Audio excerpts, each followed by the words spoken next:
The project that I... Go ahead, it's on. What are we doing? We're going to have a conversation. The project that I pitched to you guys in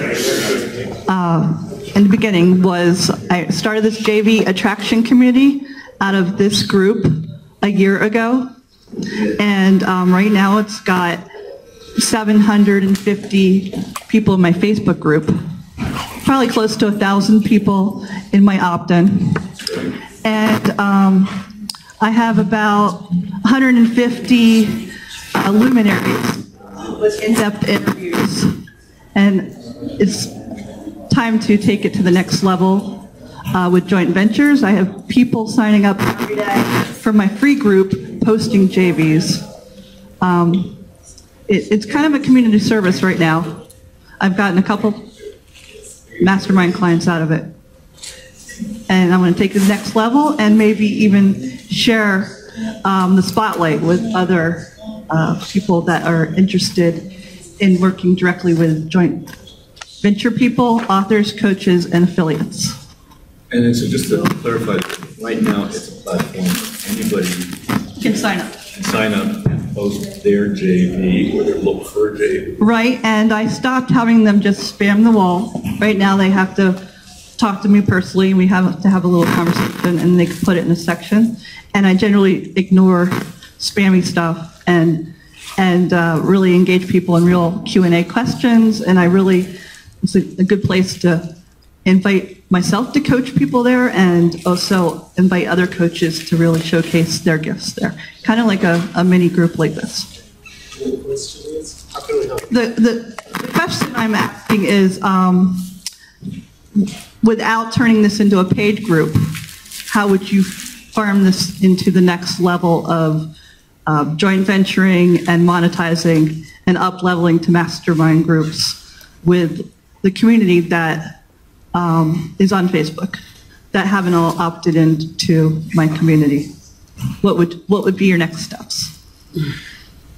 And what kind of vision do you see if you had this kind of platform, if you took it over? One of the things I would say is, for your business to grow, for your idea to grow, you've got to reduce the noise. Facebook is powerful noise, so you've got to consider your independent side and start getting people off Facebook. All businesses do this, and it's a successful formula. You use Facebook to get the attention, to build it, and then you get people off of Facebook.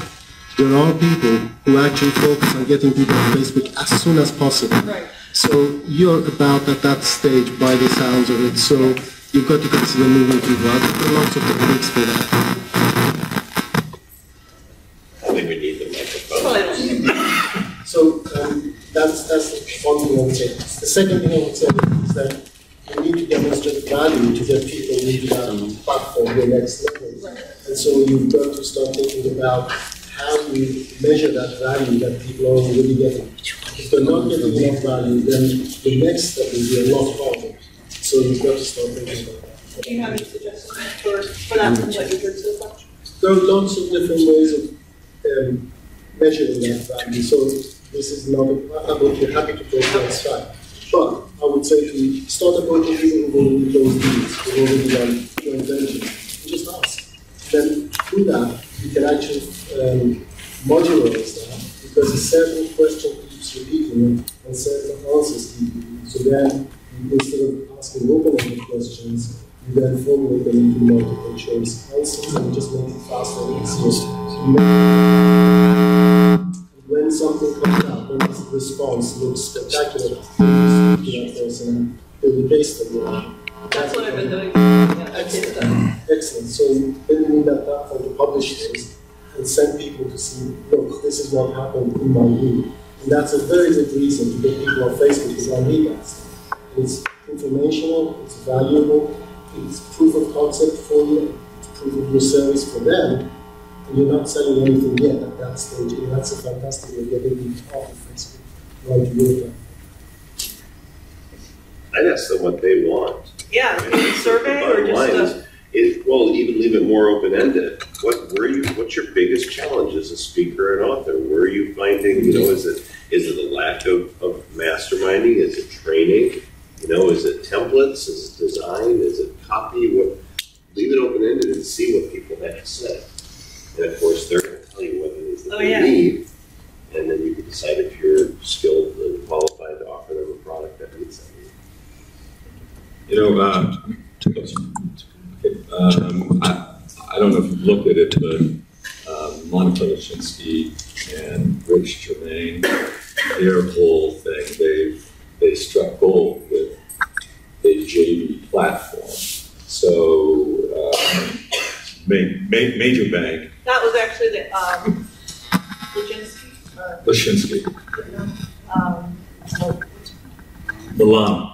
Yeah, she came here, and that was the impetus for starting this group, actually. I was sitting next to her. Yeah, and I thought, you know what, I want to do a different backdoor version, sort of turn the guru model on the head, make this part of it free, and really bring people together. And I think that's a very good idea to have done that. Instead of doing the $9.95 membership, conversations in this Facebook group, be serious. Right. And I'm sitting right next to her in a panel, and like, ding, 3 days later, I put up the website, started the Facebook group. It's great, and it sounds like you're getting traction with it. So the piece that they did that I thought was kind of interesting, and you might think about adopting, is they kind of segregate people or segmentalize them into levels based on the size of their list. And you have to be able to validly show that if your list was at this size. Did you say segmentalize? Did I do? Yeah, it's like truthiness. That's really weird. Oh my God. It's a word now. It's a word. It's a word. Segmented. They separated the list into levels. Don't overthink it. It's a good word. Go with it. Okay. I'm mental, but and I think that's good because what you knew is you actually knew you were having conversations. I was in it for a little bit, and then realized I was able to do that more as well on my own because. But a lot of people found a lot of value in it and were able to reach people with their similar list size. I just thought it was very smart and with like pre-qualification we were talking to. Another idea came to me.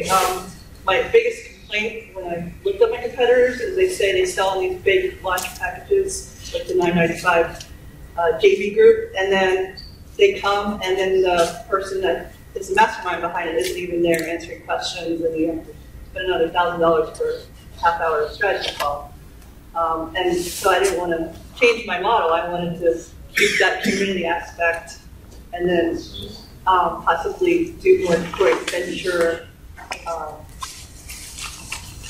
holding thing or gatekeeping in between. Yeah, well, I think that's great. And I don't have all that focus in that yet. So maybe part of the thing too is understanding what a pricing structure would be, so it's not prohibitive as long as what is purchased for certain people. But I'm not sure about that. But I think definitely doing it in the more personalized version that you're sounding like you're going to, where you have more of a voice in the community, certainly it's a very successful model. That's what I've been doing so far, yeah. Yeah, I mean, you look at Sean D'Souza, who has psychotactics at 5000 BC. If you haven't heard of Sean D'Souza, you should definitely check this stuff out. He's very kind of edgy. He really has a good opinion of himself, but he does have a different perspective, and he is present on his forum a lot.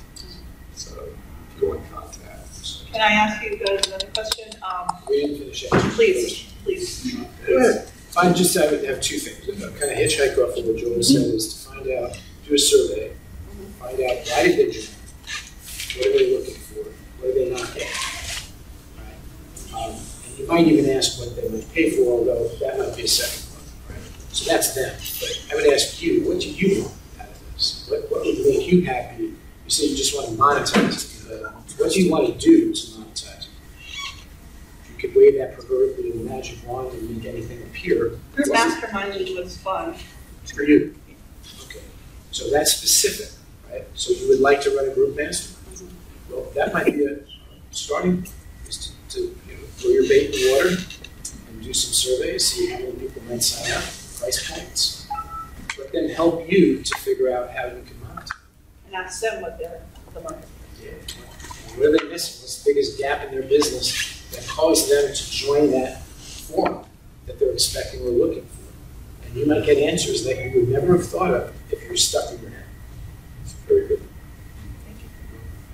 Well, you could, just to jump on that a habit of asking that to new members as they join is probably the most timely opportunity to get an answer, right? Because once you have a group of 1,000, it's really quite difficult to get them to communicate with you, right, and proactively. So if you make a habit, or if you have to have a VA or something, to make a habit of reaching them within half a day or something of the time that they join, right, then you have a much greater likelihood of actually getting the answer to that question. So if it's a survey or just an open-ended, hi, nice to meet you, why did you join the group?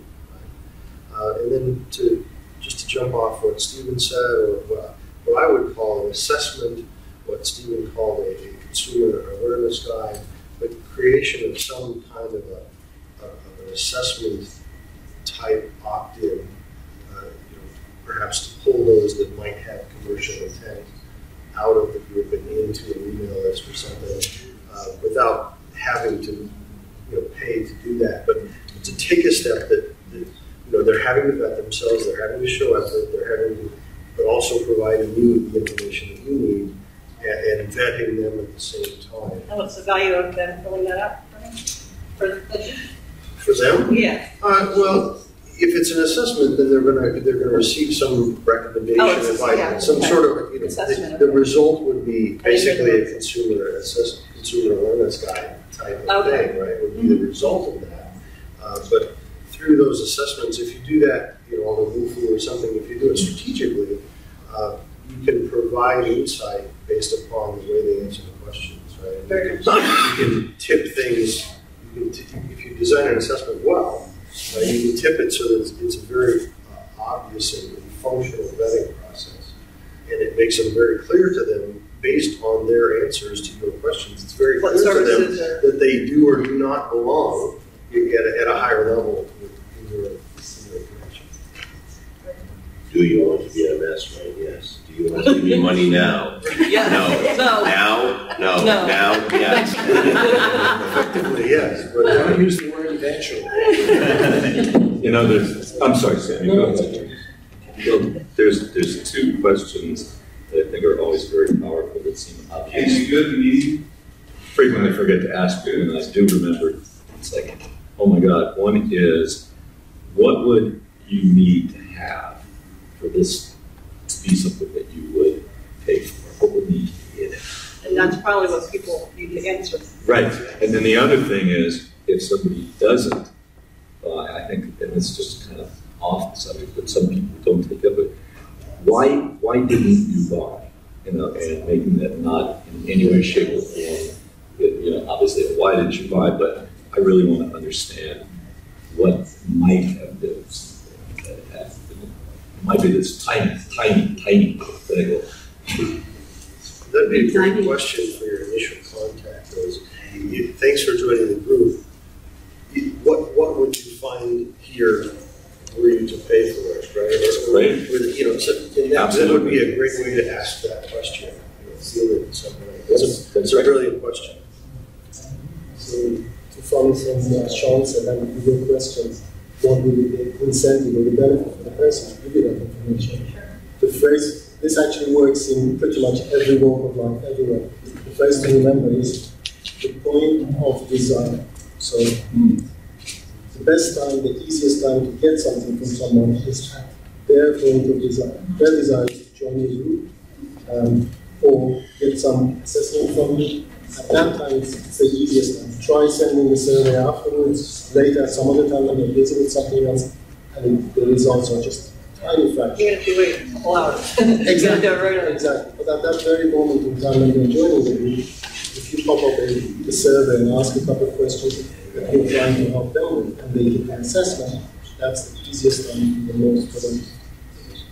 You don't have anything to lose with the this group because you're not monetizing it now. No, I'm not. I like to take the no guts, no glory approach. Yeah, baby. Doing stuff and go big or go home. And if you're willing to risk the group, I mean, you have forms of revenue, you have a business. There's no money in this right now, right? Correct. They're already members. One of the greatest sales techniques is the takeaway. And you could actually say, in 7 days, this will be converting to a private, secret, members-only group. We've spoken with some of our members. What? I'm sorry. The whole speech from Stephen a few minutes ago about how to go around the secret. It was about you have to apply it the right way. I'm teaching. See, they're already in the group. Yeah. The worst thing you could do to somebody that's in a group is the threat of kicking them out. Okay. So, here's what you need to do to stay in this group, and here's what you're going to get for your $19.95 a month or whatever. And start maybe delivering just a little bit of it that week, a taste of something extra they're going to get. And now there's a countdown every day. If you have it re-up, and on day 7, they get booted if they haven't paid up. You haven't monetized it. It's a risky proposal. You got to make sure that you're really going to give them a lot of bang for the buck. But it's one thing to sell people, pay for this and you'll be able to join. It's another to say, if you don't pay, for this. you're getting kicked to the curb. Takeaway is a really, what do you think? I want to hear what you guys Well, think. I'm curious, why did you start the group? What's the purpose? Is there a mission or purpose? Of Okay, the original business model, which it didn't quite work, was I'm a fan of Help a Reporter Out, and it was what launched my whole interview series that got like 150 interesting people to be on my library of experts. And what I did was I asked her about someone looking for a certain type of person, and I thought I could create a group like this by having affiliate launch announcements, and then have the top an ad and ongoing emails. And what I found was I didn't like seeing all those affiliate launch announcements, and when they started being posted spamming in my group, I realized there wasn't engagement, and in my heart, my soul was not interested in that kind of community, and I was more interested in authors and coaches. So, take an idea, launched it in 3 days, and then been tweaking it for the last year and a half. So, but I still like the idea of taking a model of free community service and then maybe having sponsors that are geared towards authors, coaches, and affiliates. Just to advertise on a regular basis to monetize this whole conversation. If I can jump on Joel, if I can agree. No jumping on Joel. I just want to agree with it because Facebook itself is very disappointed in the engagement of its groups. And it's beginning to restrict groups in many ways, at the same time that it's adding massive functionality to pages. And pages are where revenue comes from. They're adding massive video and commercial intent functionality in pages. I believe they're going to squash groups, frankly. I think they are squashing groups. I run a third-party posting application. They blocked us from posting in groups, right? Yeah, I had to do a capture. Yeah. So I believe groups. Facebook hates high activity and low engagement. And what did you hate about your group? High activity and low engagement. Facebook hates high activity and low engagement. I believe you have no risk to roll the dice, try to monetize the group right now, and if you lose the list, you lose the list. I really don't think you do. I don't think you risk anything.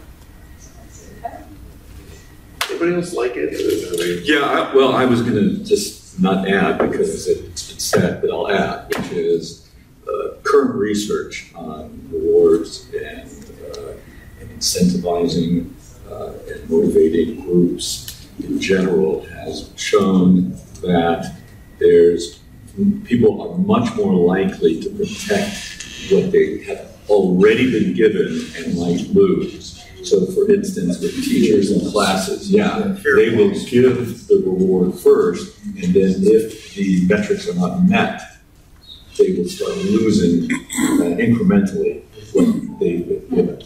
And it's much more powerful to react to it. And Mitch is going to recommend that you take the most popular posts and license it back. fine idea. It's a great idea. Actually, our most popular post was, what is your 10K service?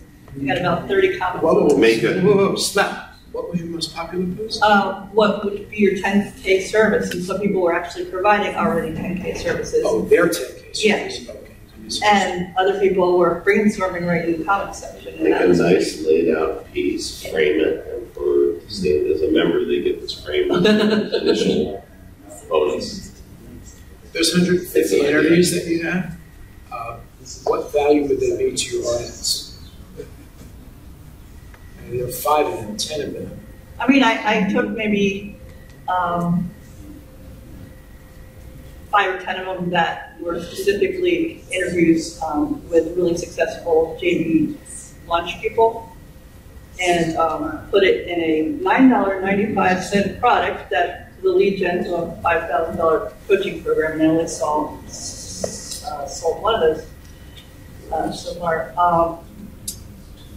And I had the best of that, and then I made it like 100% commission to sell that $9.95, just so I could drive traffic to the book and have like a user's manual to how to create engagement in my community and to do joint venture conversations. So it was about $4,000 value of how do you engage people in a joint venture setting instead of just saying promote my stuff. I just joined the group 5 minutes ago. Here comes the mission. So I have one more suggestion. Third-party products that serve that audience. That's what I wanted to do Forget initially the word with that. affiliate. Get rid of the word affiliate. It's an internet marketing word, okay? We're talking about authors, speakers. You have 150 substantial people. I know that we talked about this, right? And I have about maybe 30 that are really, millionaire coaches and launch people. Do you have phone numbers right now? I have phone numbers for all of them. They call them all on the phones and did a half hour to 55 minutes. I can't. Seriously? I don't want to. Well, you might consider just the possibility that there's a handful of those that could be very valuable. But I think the third-party opportunity where you have somebody who has a product or service that audience has been dying for, they just don't even exist. All right? So maybe somebody in here, maybe somebody outside of here has a product that would be like right into the sweet spot, price-wise and interest-wise. All right? And just to get to see if anybody in that audience will spend any money. Because right now you don't know that they'll spend any money. Right now they're just what Rajesh called this morning, what was it, freeloaders? Or I like freeloaders better because I'm a Jersey guy. Freeloaders. Freeloaders. They're just hanging out to get something free. So what will take them from free to fee? Will they spend any money? They didn't spend $10. So maybe you have a lot of people who just want information, just want And they just opt it into a free they video. just opt it in. What do you do with that incredible library of interviews that you send? They're just sitting out there on a couple sites for free. Maybe I should turn it into podcasts and drive traffic from Amazon. Well, you could do turn it that. into a table of contents and links back to me. You could do that, but you could also take the 12 best of them and do them as a sequence to a company who would like to have one audience. You're trying to sell to this group, but you already have assets. You have 150 assets by way of recording. By way of recordings, right? There might be 12 of those recordings. That could People be, like Larry Wingett, Bob Doyle, different other and people. you own the recording. You can do whatever you want with the recordings. You're sitting on a gold mine. Yes. You're just trying to sell it to the wrong audience. Don't change your act, change your audience. Okay? That's really the deal. Because So you who's have, my new audience? well, that depends on who those interviews are with. All of those people, consider this, all of those people are paying big money to speak to corporations. That means they're in demand. Maybe you can get them to even work with you. Who knows? It's interviews with millionaires. Yeah, it's Yeah, interviews with but- millionaires, essentially. But it's interviews with millionaires who are paid $10,000 to $25,000 to speak to companies. That's a long title. Forget about it. How's that? Subtitle, right? Subtitle. So what I'm saying is, if you had 6 of those, let's say, and you sequence them out to a company who's already hired those speakers, And I sent him a rubber balloon with a bribe that I'll send these interviews to another company. well, what I'm saying is, if you think about the value of the interview, you have a 1-hour interview that people pay $15,000 to $25,000 to get that person on stage live, and you have a 1-hour interview with them. Yep. Like Larry Wingett to join his thing and be like $25 to $100,000 for his mastermind, and he wanted to be on my show a second time, so that's something. So you sell it. So with Larry, seminar, actually, right? I think I would sell it that way, but I'd also go to Larry and say, Larry, why do you want to be on my show a second time? What's the value to you of being on my show a second time? I guess I made him look good. Well, then there's value there. Maybe Larry will introduce you to companies where you could go in and take his recordings and license it to the companies. And he gets a piece of the back end as well. That's what I might do, is I might partner with everybody, the 10 or 12 best, most in-demand speakers that you have on interviews. I'd call every one of them up and I'd say, here's my plan. Would you be willing to help me? And if not, would you be willing to endorse me? Some of the companies that you've already spoken for, what do you leave behind? Maybe we can go and license this recording to that company. Maybe you could do one a month over a sequence of 6 months. The company might pay you $500 a month. You get 10 of those, you just monetized your audios. And I can hire all you. It's not about your group at all. It's not about your group. Your focus is on this when the money is over there. And you're trying to squeeze out of a group that is really a freeloader group. And if you watched Rajesh this one, it was brilliant. He talked about how you go from freeloader to not ready to evangelist. Is that right? Yeah. Was that the progression? Yeah. I was paying attention. Yes. All right. So you have freeloaders. They're not even not ready yet. You don't even know if they're ready. And none of them may be ready to spend money with you. But if you can make them money, now you have a whole different conversation. Drop mic. I'm done. Thank you, guys. Just punctuate that. I would more likely as a consumer spend $3 to listen to one of those interviews than I would spend 10 to get out of an interview. I don't know what the hell I would do with it. Yeah, I don't know what you would do that. Right? If there was the same as the chapter, would I pay $2.99 and listen to that one? Probably. Right? And I don't know why I do that. So. Thank you from the bottom of my heart and the top of my heart. Okay, let's give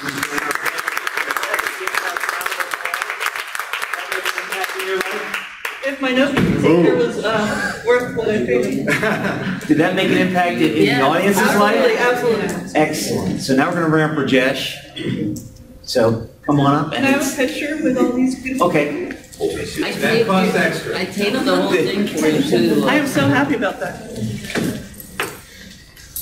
Where do you want me? Just sit down. Lay down across. Oh, the Zoom's on.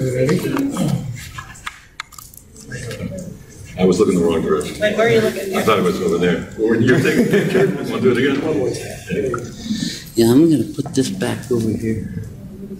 Okay. Thank you, guys. You're welcome. Now we're going to bring Rajesh up. You coming back, Joel? And it's the same thing. Kind of like you just explain your project a little bit and then ask great pointed questions to get awesome answers from this epic panel that will make an impact on your business and life. Okay, I'm going to just record it so that I don't have to take notes. Very good. So the project is called Advisor. It's like find an expert at work. It's exactly like a music service but for learning. People like me. You need the mic. Definitely need the mic. Start over. Yeah. Good luck. Do you pronounce it Rajesh or Rajesh? Rajesh. Jeesh? Okay, can you all hear me?